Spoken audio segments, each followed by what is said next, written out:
कारण क्या प्रॉब्लम यह है कि अभी तक जो वैकेंसीज आ रही थी, टीआरई 1 की जब नियुक्ति पत्र बढ़ी तो टीआरई 2 की घोषणा हुई, टीआरई 2 के जब नियुक्ति पत्र बढ़ा तो टीआरई 3 की घोषणा हुई। और लोगों को उम्मीद था कि टीआरई 3 का जब 9 मार्च को गांधी मैदान में नीतीश कुमार जी मुख्यमंत्री जी जब बांटेंगे तो उस समय टीआरई 4 की घोषणा हो जाएगी, लेकिन वैसा कुछ उनको सुनने में नहीं मिला। यही एक बड़ा चिंता का विषय है जिसके कारण बच्चे परेशान हो रहे हैं। सही बात है ये?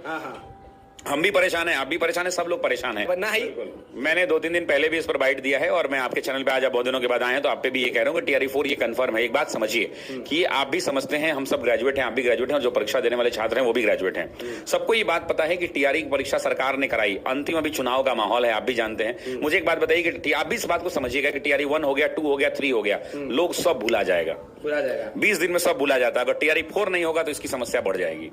इलेक्शन है तो आप भी इस बात को समझते हैं, हम भी समझते हैं, सरकार भी समझती है, बुर्बक नहीं है। ठीक है, इलेक्शन से 4 दिन पहले ज्वाइनिंग लेटर। आप एक बात समझिए कि सब खाना बना दीजिए, अंतिम में एक डिब्बा उसमें किरासन तेल डाल दीजिए, बर्दाश्त होगा? नहीं होगा। तो टीआरई 1, 2, 3 सब लोग भुला जाएगा, टीआरई 4 अगर नहीं आएगा तो। एक बात यह है। दूसरा व्यवहारिक पक्ष यह है कि कई बार आपने देखा होगा कि बीजेपी ने अपने हैंडल से सम्राट चौधरी ने जारी किया कि 80,000 नई शिक्षकों। राजनीतिक पाल हो गया सर, राजनीतिक पे नहीं आएगा। आप समझिए, राजनीतिक वही सर बीजेपी वाले जो थे जब सरकार में नहीं थे तो वही हैंडल पे आया करता था कि 100% डोमिसाइल लगना चाहिए, जो भी तेजस्वी यादव कर रहे हैं। बिल्कुल, आपने ये बात कह ली, अब इसका मैं जवाब देता हूं। जब वो विपक्ष थे उनकी बात का कोई वजूद नहीं होता, लेकिन जब सत्ता में लोग होते हैं तो उसी का आप भी स्क्रीनशॉट उठा के चलाते हैं कि ये वैकेंसी आ जाने वाली है, ये चलाते हैं तो फिर आपको वो मानना पड़ेगा। क्योंकि हम 100% नहीं कहते हैं कि राजनीतिक पहलू एक राजनीतिक भी रह सकती है बन के, तो हम भी नहीं कह सकते। जब तक आ नहीं जाता तब तक ना हम कह सकते हैं ना आप कह सकते हैं। अगर मेरे कलम से होना है तो लाइए कलम लिख देते हैं अभी कि 1 लाख वैकेंसी पार, लाइए 2 मिनट में लिख देते हैं। आ रहा है ना सर? डेफिनेटली आ रहा है। कब तक आ रहा है? देखिए, अब आने का ये कब तक का डेट मेरे पास तो नहीं है, लेकिन ये अनुमान है कि मार्च के अंत तक आ जाए। उम्मीद है कि मार्च के अंत तक आ जाना चाहिए। अगर नहीं आए तो अप्रैल किसी हालत में आएगा, क्योंकि चुनाव से पहले लोगों की परीक्षाएं करा के उनको रिजल्ट बनाना होगा, क्योंकि नियुक्ति पत्र दोबारा बटेगा। 1 अप्रैल से तो तमाम विद्यालय आवंटन होगा। विद्यालय आवंटन होगा, उसके बाद ही तो पता चलेगा ना कितनी सीटें खाली हैं। आप बयान देखिए ना, पीछे का बयान यही कहा जा रहा है कि जब तक हम ये नहीं पता कर लें कि हमारे पास कितनी सीटें हैं। अभी तक जो आंकड़े उनके पास थे वो 80,000 के आंकड़े थे। अब इसमें देखिए 87,000 लोग हुआ था, 56,000 को नौकरी बटा है, तो उसके बाद भी सीटें खाली हैं। सप्लीमेंट्री लोग दे नहीं रहा है, बच्चा बैठा हुआ है गांधी मैदान गर्दनी बाग में, बेचारे बच्चे परेशान हैं। सप्लीमेंट्री का कोई आना जाना कुछ पता नहीं लग रहा है, लोग परेशान हैं। तो ऐसी समस्याओं के अंदर में ये तय है कि थोड़ा लेट तो हो रहा है। डेफिनेटली आपको भी चिंता है, मुझे भी चिंता है, लेकिन बताइए कि क्या इस चिंता के अंदर में हम पढ़ाई करना बंद कर दें? क्या हम इंतजार नहीं करें? आप भूल गए हैं क्या उस टीआरई 1 और टीआरई 2 को? आप भुला गए हैं जिसके अंदर में फार्म आज निकला, कल तैयारी कीजिए, 15 दिन के अंदर परीक्षा हुआ, 16वां दिन रिजल्ट आया और 18वां दिन क्या हुआ साहब? काउंसलिंग के लिए बुला लिया गया। लोग का डॉक्यूमेंट नहीं जुटा था, तो उस दिन को भी मत भूलिए। ये वही बिहार की सरकार है जो आंधी तूफान की तरह लाती है और काम करा के निकल जाती है। तो बच्चे अपनी पढ़ाई में डेफिनेटली बच्चा परेशान हो रहा है, इस बात को हम भी समझते हैं, आप भी समझते हैं। बच्चे अपने पढ़ाई पर ज्यादा फोकस कर ले अभी, क्योंकि फॉर्म जिस दिन आना होगा उसी दिन आएगा। मान लीजिए कि हम दिन भर परेशान हो जाए तो क्या आ जाएगा? नहीं आ जाएगा। तो वैसी परिस्थिति के अंदर में लेकिन चिंता 2-3 चीजों की है। मेरी चिंता पूछिए कि क्या है, इसको आप हाइलाइटर में काट के लगा दीजिएगा। मेरी जो चिंता है, मेरी 3 चिंताएं हैं। मेरी पहली चिंता यह है कि गर्दनी बाग में जो बैठे हुए बच्चे उनके सप्लीमेंट्री का क्या होगा। दूसरी चिंता, अच्छा सप्लीमेंट्री वो जो मांग रहे हैं तो ये नहीं करें कि हमको आप नौकरी दे दीजिए। सवाल ये है कि आपने 87,000 लोगों की वैकेंसी निकाली, 55-58,000 66,000 रिजल्ट दिया, 67,000 रिजल्ट आपने दिया। तो मेरा ये कहना है कि क्या इस बात को बताएगी आयोग, बताएगा कि जो बच्चे अभी बचे हुए बच्चे हैं जिनको आपने फेल डिक्लेयर कर दिया, क्या उन्होंने मिनिमम क्वालिफाइंग जो न्यूनतम अर्हता होती है क्या उन्होंने पास नहीं किया? होता है ना कि 40% लाइएगा तभी आप नौकरी मिलेगा। तो क्या उस कारण से लोगों को ये सीटें नहीं भरी गई? अरे भाई कोई तो कारण होगा ना जिस कारण ये सीटें नहीं भरी गई हैं।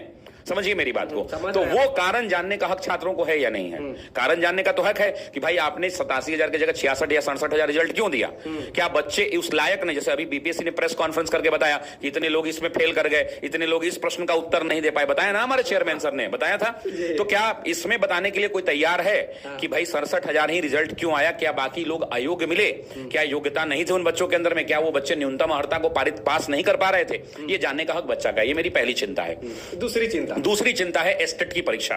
इसलिए एस्टेट की परीक्षा की मांग हो रही है क्योंकि ठीक है आप कह रहे हैं कि 3 लाख लोगों ने अभी हाल फिलहाल में एस्टेट पास किया है, लेकिन उनका क्या? एक तो यहाँ इतना सब्जेक्ट कॉम्बिनेशन का लोचा है, साल में 2 बार शेड्यूल भी किया गया था। मैं बता रहा हूँ बच्चा कंफ्यूज है पूरी तरह से कि उसका विषय क्या लेना है। और बच्चों की भी गलती है कि तुम अगर ग्रेजुएट होकर मास्टर का डिग्री हो गया तुम्हारे पास और तुम अगर सब्जेक्ट कॉम्बिनेशन नहीं समझ पा रहे हो तो तुम शिक्षक बनने में तुम्हारी समस्या है। दोनों पक्ष देखना होगा। लेकिन हम क्या है, भारत जो है India is a welfare state, हम एक कल्याणकारी राज्य है, हमको सबका कल्याण करना है। तो वैसी परिस्थिति के अंदर में जो प्रश्न उठता है कि एस्टेट की आपने कहा था कि हम साल में 2 कराएंगे, क्या बच्चों ने कहा था ये बात? नहीं। एस्टेट कराता कौन है? बीएसएबी। किसने ये बात कही थी भाई? प्रेस कॉन्फ्रेंस बुला के ये बात कहा गया था। किसने कहा था? हमारे बीएसएबी के चेयरमैन सर ने कहा था। तो जब आपने कहा कि हम 2 बार कराएंगे तो 2 बार क्यों नहीं हुआ? 2024 में तो 1 ही बार हुआ। तो ये जब आप इस बात को समझिए कि जितने लोग नए पास किए हैं, जितने लोगों का कॉम्बिनेशन गलत हो गया है, क्या उनको दोबारा मौका नहीं मिलना चाहिए स्टेट के अंदर में? दूसरी चिंता। तीसरी मेरी जो चिंता है वो तीसरी चिंता इस बात की है कि 23-25 वालों का क्या होगा।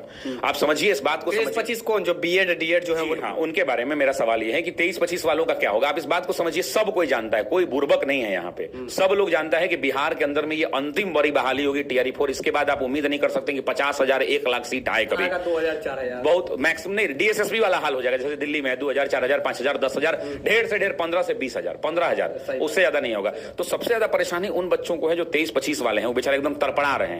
तो मेरा ये कहना है कि 23-25 में अपीयरिंग का अगर कोई प्रावधान है तो उस पर विचार होना चाहिए। कैसे नहीं है? TRE 1 में तो हुआ था। वही बात मैं कह रहा हूं कि TRE 1 के अंदर में इन्होंने व्यवस्था की थी कि जो लोग अपीयरिंग हैं उनको दिया जाए। तो फिर TRE 4 में इस बात को देखा जाए कि ये इनके लिए भी भाई वो नौकरी तो नहीं मांग रहे हैं, वो क्या कह रहे हैं कि हमें अपीयरिंग में परीक्षा में बैठने की अनुमति दी जाए। तो उस मुद्दे पर भी ध्यान होना चाहिए कि भाई कम से कम 23-25 वालों को मौका मिले, ताकि वो 23-25 वाले बच्चे भी अपनी योग्यता है, अगर योग्यता होगा सवाल बना पाएंगे, एग्जाम में फाइट करेंगे। मतलब आप भीड़ बढ़ाना चाहते हैं, बात तो यही होगी। भीड़ नहीं बढ़ाना चाहते हैं, भीड़ क्यों बढ़ाना चाहेंगे? और मैं ये क्यों कहूंगा कि वंचित रह जाएं लोग? मेरा ये कहना है कि सब जो लोग क्वालिफाइड होंगे वो तो यही कहेंगे कि सर जी यार भीड़ बढ़ाने के लिए कोशिश कर। अच्छा एक बात बताइए, जिसका रिजल्ट होना है ना वो रिजल्ट बच्चों का होता ही है। पढ़ने वाला बच्चा कोई घर पे नहीं बैठता है। सारे बच्चे जो मेहनत करते हैं, अपनी ऊर्जा और क्षमता के साथ पढ़ते हैं, वो सारे लोग अपना रिजल्ट लेकर के जाते हैं। कहीं किसी से कमियां रह जाती हैं, चूक हो जाती है, तो वो लोग चूक जाते हैं, फिर दोबारा मेहनत करते हैं और फिर आगे बढ़ के निकल जाते हैं। ये बिहार की धरती है, लोग यहाँ पर कलम घिसने पर यकीन रखते हैं। तो ये सारी बातें हैं, तो इस पर भी एक बार गहन विचार होना चाहिए। 23-25 वालों पे, सप्लीमेंट्री पे भी बातचीत होनी चाहिए, और साथ ही साथ एस्टेट एक बड़ा समस्या है, उस पर भी विचार होना चाहिए। TRE 4 से पहले एक बार करा लीजिए। अच्छा एस्टेट कोई क्या नौकरी देने वाली परीक्षा है क्या? नहीं, योग्यता है, अहर्ता परीक्षा है, अहर्ता परीक्षा है, तो उसको करा लेने में क्या समस्या है? तो हाँ, तो ये 3 मेरी जो है मेरी चिंता के विषय है। और TRE 4 जल्द से जल्द घोषणा कर दीजिए भाई, लेना ही है जब आपको तो आप बता दीजिए, और आपको अगर मन नहीं हो रहा है प्लेटफॉर्म पे बोल देना चाहिए, कि बता देना चाहिए कम से कम, कि बच्चे अपनी तैयारी में जुट जाएं। यहाँ तो होता है कि आज निकला काल परीक्षा तरसों हो गया। ले मान लीजिए कि वैकेंसी तो आ ही रहा है, कभी 80,000 का ट्वीट किया जाता है, जानकारी दिया जाता है, चाहे पार्टी की तरफ से कहे या फिर मिनिस्टर साहब की तरफ से 80,000 का, तो कभी कहा जाता है कि भैया लाख से भी ज्यादा आएगा।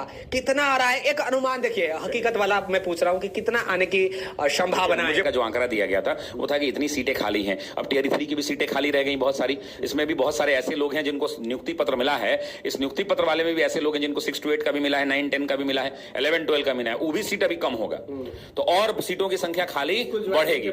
स्कूल ज्वाइनिंग के बाद पता चलेगा। तो मुझे लगता है कि अभी इंतजार करना पड़ेगा। मुझे लगता है अप्रैल के प्रथम सप्ताह तक कुछ उम्मीद हम लोग कर सकते हैं। बाकी तो वही है, जब तक कोई ऑफिशियल जानकारी नहीं होता है। तो मिड वाला में ज्यादा सीट होगा, तो इसका मतलब है कि प्राइमरी में या अपर जो है पीछे रीजन क्या है कि बहुत सारे विद्यालयों को प्रमोट कर दिया जाता है। जैसे 6 to 8 के जो स्कूल हैं उनको 9-10 में उत्क्रमित कर दिया जाता है, तो इस वजह से सीटों की संख्या बढ़ जाती है। तो डेफिनेटली 6 to 8 9-10 में ऐसे भी सब्जेक्ट्स ज्यादा हैं, विषय ज्यादा हैं। वहाँ SST का टीचर चाहिए, साइंस का टीचर चाहिए, साइंस में भी फिजिक्स के लिए चाहिए, केमिस्ट्री के लिए चाहिए, बायोलॉजी के लिए चाहिए, मैथ्स चाहिए, इंग्लिश चाहिए, बहुत सारे सब्जेक्ट्स बढ़ जाते हैं।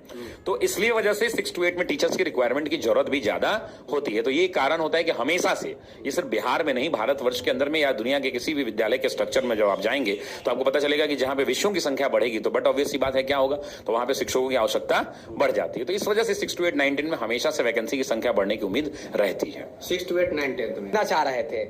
डोमिसाइल का कोई मास्टर साहब बोलते ही नहीं है, काहे नहीं बोल रहे हैं? देखिए मेरा ये कहना है कि डोमिसाइल एक ऐसा सेंसिटिव मुद्दा है जिस पर लोग बोलने से बचते हैं, लेकिन आप क्यों बचते हैं? मेरा पक्ष अगर आप जानना चाहते हैं तो मैं ये कहना चाहता हूं कि मेरा ये कहना है कि सरकार को इस बार दोबारा एक बार इस पर विचार होना चाहिए। विधानसभा में दिन रात हंगामा चल रहा है, डेफिनेटली विचार होना चाहिए इस मामले के ऊपर, और एक बार पुनः विचार होना चाहिए। और मुझे ये लगता है कि मान लीजिए कि जैसे जो स्टेट हमारे साथ जैसा व्यवहार कर रहे हैं, हमें उनके साथ ऐसा व्यवहार करना चाहिए। मान लीजिए कि कोई हमको रहने को घर नहीं दे रहा है और हम उसको अपना पूरा बिल्डिंग खोल के दे रहे हैं, तो ये तो गलत समस्या है ना। तो इस पर भी पुनः विचार होना चाहिए, लेकिन छात्र हित सर्वोपरि है। लेकिन मुझे लगता है कि इस हिसाब से लोगों को सोचना चाहिए।